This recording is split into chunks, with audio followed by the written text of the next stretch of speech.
Over 18s only. Gaming can be addictive. Play responsibly. This message has been approved by the BCLB.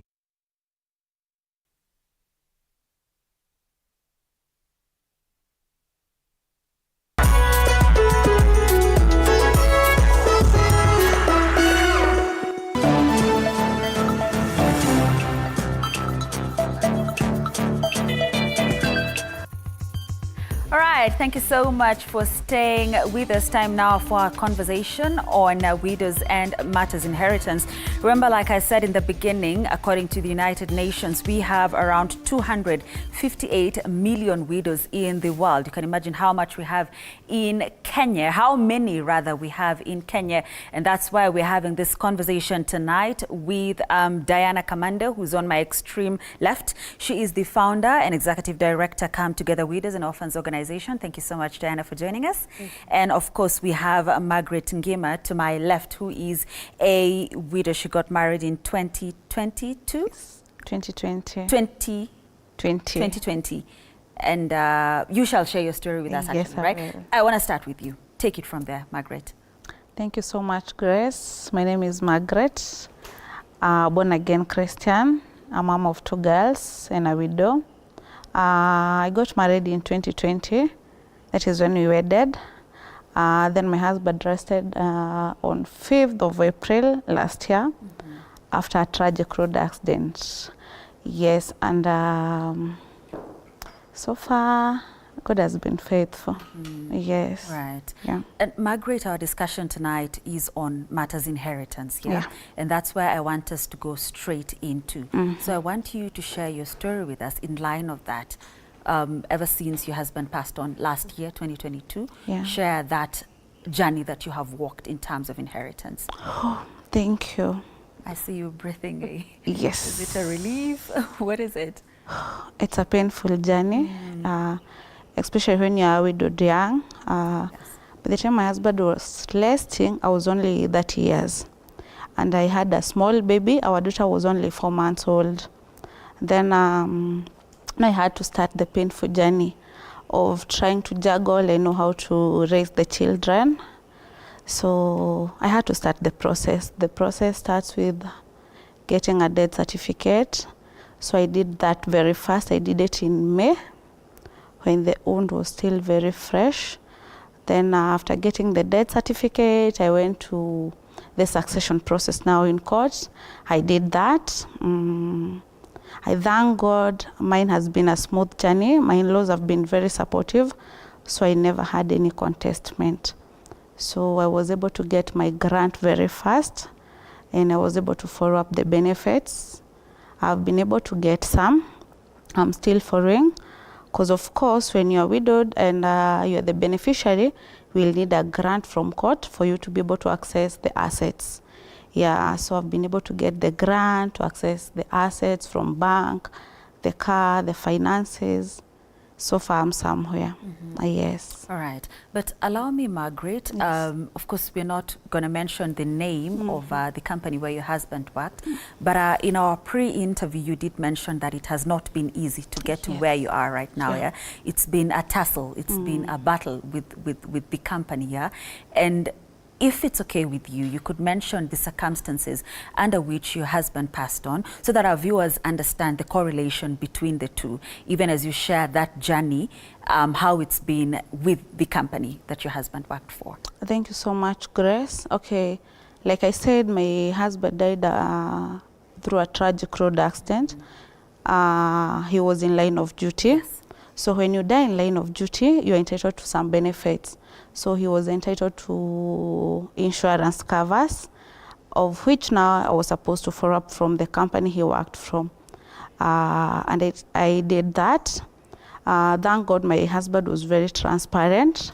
So I knew all his documents. I had his employment letter. So I knew what he was entitled to.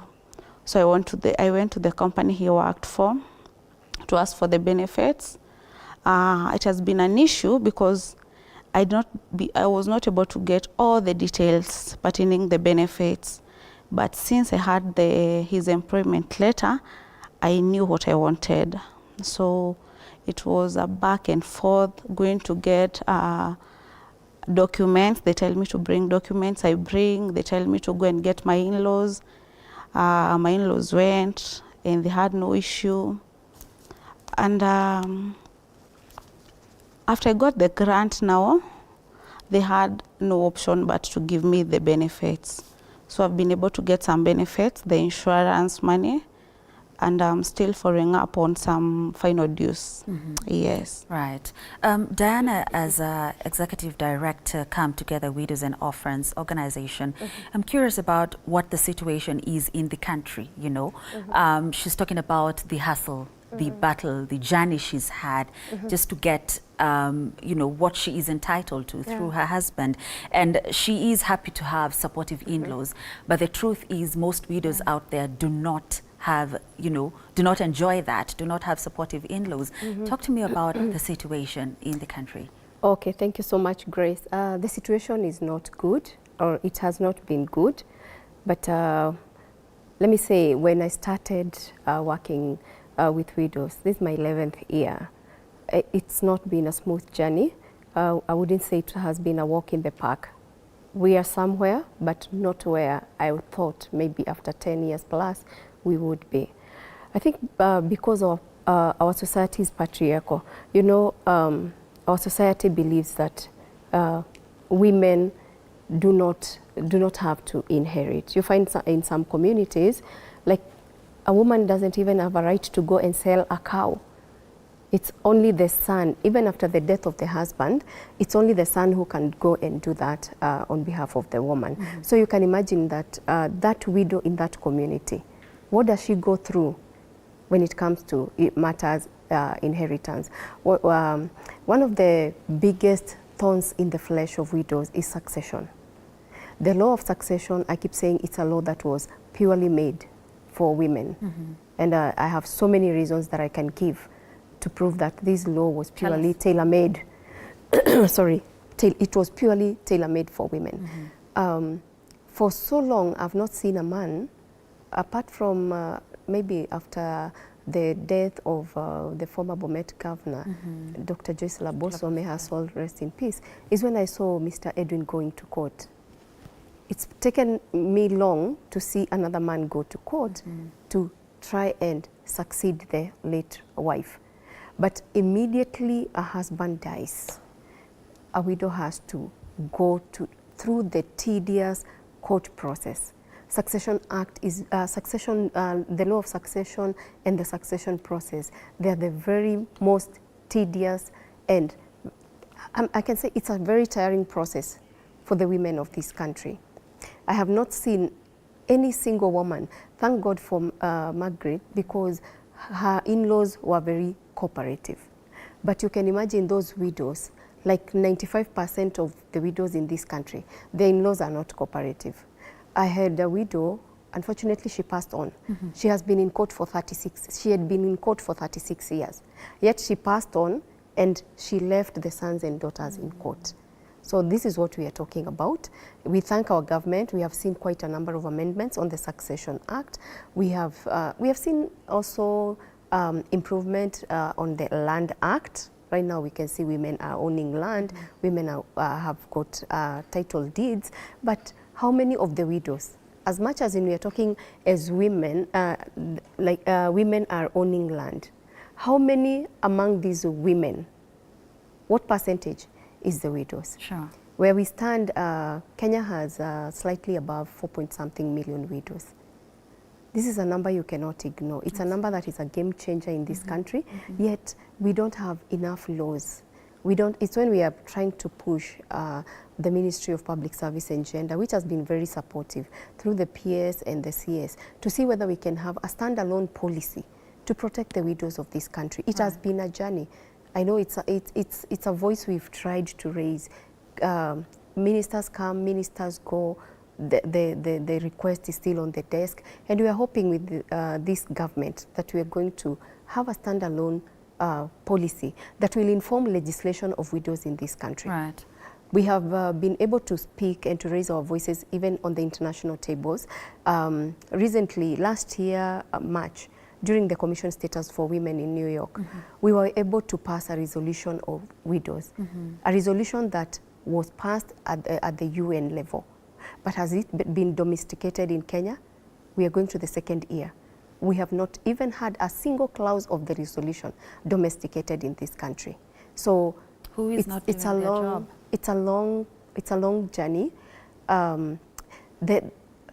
The government is doing its job. I won't fault the government, not because I work closely with the government, but because I've raised my voice. One thing I've realized is that policy is not a one-night thing. Mm-hmm. It is a process. So I would say all of us, it's a collective responsibility.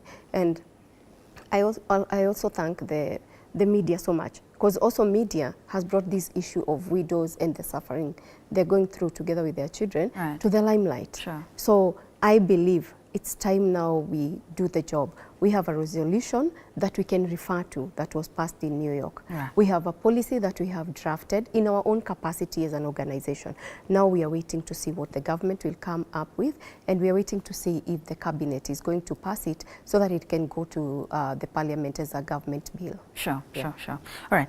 Margaret, I want us to remain on that beat of court, it being a court process. And I want you to tell us what that experience was like for you. You know, was it exhausting? Your time, financially, how was it for you? Okay, I think court process is not a very easy process. Right. Because of course you'll need legal advice.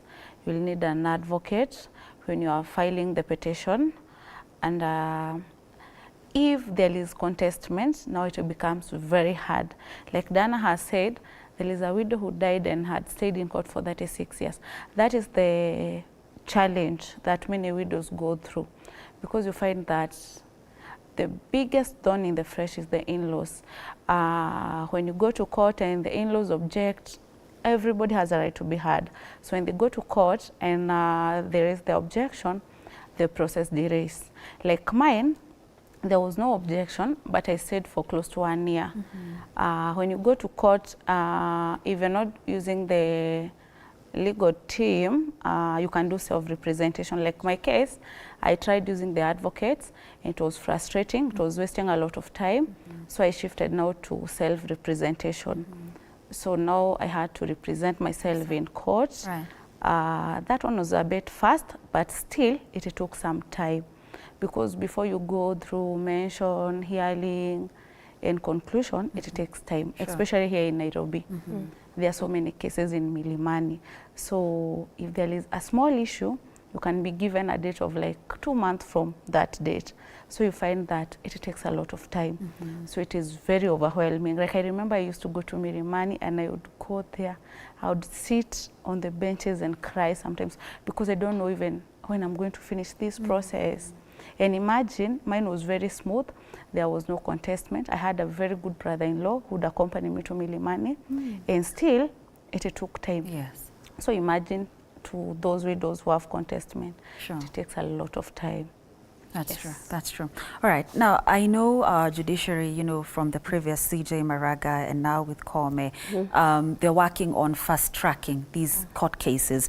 But Diana, the United Nations says weaknesses in judicial systems of many states compromise these rights for widows and how they are defended in practice and how they should be addressed. What are your thoughts on this? Do we have, if perhaps the judicial system would do its work better, would fast-track these cases, would it be easier for women, for these women, women like the one you're mentioning who passed on after 36 years in court? Yeah, it would be very easy if judiciary cooperated and also fast-tracked the cases and they just become fair. You see, the problem that I've had with some judges and some lawyers is that you find there are cases that where you find even bribes are being taken. Yet we have a very vulnerable woman here who deserves to inherit from their spouse. You know, as women, sometimes you might not be working. You're, as we say, a housewife. But I always say there is nobody who is our housewife, because you got married as a woman, you gave birth, you have been preparing this man to go to work in the morning, you breastfed the babies, you took care of the babies to go to school. That is work in itself. Yeah. Actually, it's the woman who does a lot of work. Sometimes even this man comes back in the evening and throws the socks by the door as he enters. So you have to start by collecting the socks, put them into wherever you're supposed to put them, clean them. All the work is done by the woman. But by the end of the day, when this woman loses her spouse, stories start. And this is where I blame our society. We judge women so harshly that she was not working, she was not doing this, yet she is the person who even carried those children in her own womb for nine good months. Yes. Took care of them. Sometimes you find if the woman was in school, this woman stops schooling, she has to take care of the children, and by the time this woman is going back to school, if together with my husband we were pursuing bachelors, I'll never get that man academically because he has already pursued bachelors, he's already done with masters, he's going to PhD. Yet this woman, the moment this husband sleeps forever, then we start saying that this woman has no right to inherit, this woman has no right to anything. And, to an extent, sometimes I ask some of these in-laws, do you mean even the cooking stick in that house was bought by the man, surely? You know, there are some questions, and I keep on telling men, it's important to be very open to your wife, very open, Right. because that really helped Maggie, because she knew even where the letters were, she knew what the husband was entitled to. But what we are seeing, and which has now made us to introduce another program in our organization. Right now we are doing paralegal training for widows. We have been able to graduate 6 cohorts this year. Wow. Since January. Why are we doing this? We are doing this because of self-representation. We've seen Maggie self-represent herself. Right. Just before Maggie, there was Doreen Kajuju who represented herself. She won, and we came to realize, wait a minute, the widows are going to court. Sometimes you find even they are being overcharged for these cases, yet they can do self-representation. So we are really empowering them to ensure that they can go and do self-representation, and when they come out with that knowledge, they still come and share with the new widows, because widowhood is a journey that has no end. Right. Every day we got new widows, every hour we have got new widows. Right. Margaret, we have very few minutes left, about 4 minutes. I want to talk about what I asked, before we started, when we were starting the show, and I was talking about the interventions that are being made to ensure that widows actually know their rights. So I want you to talk to us about how these women can be empowered to know their rights as women. I think, like Dana has said, paralegal training is one which it's very important. At least these widows will get to know how they can go about the court process. Also, Was there some form of training for you? No. Oh, right. There was no training, but I consulted Diana, All right. and she gave me some advice. I also consulted another lady, she has mentioned Doreen, who did self-representation. Also, there are so many platforms you can be able to get these ideas. Like now, I was in a group in WhatsApp. I was able to share my story, and widows came up and they gave me advices. So I think the best thing would be just sensitizing people. The men, they need to be very open with their wives. Let their wives know what they're entitled to. Let them know what they owe. If you owe a plot somewhere, make it very open to your wife. Right. That makes it very easy that even in their absence, their wives can be able to follow up and even inherit. All right. Yeah. All right. Diana, in a minute, please, let's talk about the importance of a will, especially, by both men and women. Yeah. How important is it? Yeah, a will is very important. From me as a wife, from my husband as a man, because it is going to help, or rather, it will make sure that the process is very smooth. Though I know there are still those in-laws who will still contest, even when there is a will, they go and contest against the will. But the will helps to make the process very smooth, Right. and even the judgment is so clear. When the judge doesn't There's have something a to very refer to. a very hard time, because he has something to refer to. And when the wills are there, I would love to talk to the in-laws. Please don't go contest against these wills. They have to they have to work hard. I keep saying it's the greedy and the lazy in-laws who will keep on contesting against the wills and trying to fight the widows so that they cannot inherit. And they forget that the children and the children they are fighting, they are their own blood. Right. These children belong to their brother. That's true. Yeah. Okay, so my director Nick is in my ear Yes, telling me we yeah. need to wrap up. In a minute, please, 30 seconds each. Let me get your closing remarks, please. Margaret, starting with you. Okay, my closing remark would be a voice for the widows. I would first want to talk to the in-laws. Everybody will become a widow or a widower at some point if you're married. So I would urge the in-laws, let us be very kind to these people, whether it's a widower or a widow. Let us be very kind to them, because by so doing, it makes the journey bearable. Like mine has been very bearable because I've had very supportive in-laws. My father-in-law have been very supportive, my brother-in-law have been very supportive, and it has made the journey bearable. Right. So let us be kind to these widows and widowers. Right. Diana, in 30 seconds, please. Yeah, I would summarize the words of Maggie and say widowhood is not a career, widowhood is not a choice, and each and every one of us is a potential widow or widower at one time or the other in life. Yeah. All right, thank you. Thank you so much. I'm Diana Kamande, founder and executive director, Come Together Widows and Orphans Organization. And of course, Margaret Ngima, who is a widow. Thank you so much, ladies, for joining us tonight, for your time and your contribution. And thank you too for watching. Thank you for your feedback. I see it. I cannot sample it tonight. I'm sorry for that. We don't have the time to do it, but I appreciate you viewing. My name is Grace Korea Kanja. Do enjoy the rest of your viewing.